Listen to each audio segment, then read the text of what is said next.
সেখানে হচ্ছে আলভি ভাইয়া মানে কাজ করে, অভিনয় করে, এখানে ইকরা আপুর করাটা উচিত হয়নি আমার ভাষ্য মতে।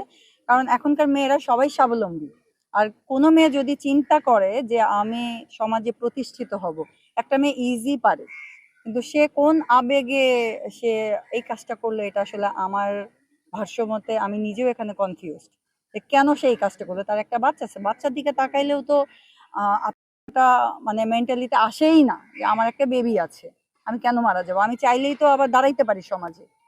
আর এমন না যে ইকরা আপু একদম মানে ঘরোয়া কোনো মেয়ে ছিল, সে সোশ্যাল মিডিয়ার মেয়ে ছিল, সে উদ্যোক্তা ছিল, শিক্ষিত ছিল, সব দিক থেকেই। আমি তার মার একটা ইন্টারভিউ দেখেছি, তার মা তাকে 50 লাখ টাকার একটা প্রপার্টিও দিয়েছিল।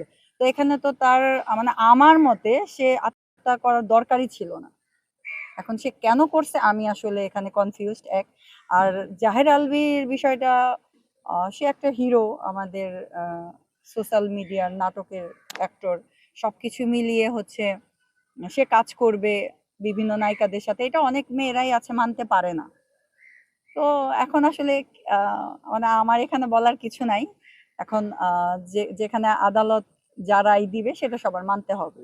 আমি চাই যতটুকু শাস্তির দরকার তাকে শাস্তি দিয়ে ছেড়ে দেওয়া হোক। কারণ সে কাজ করে কন্টিনিউ, হিরো কাজ করছে আমরা দেখতেছি।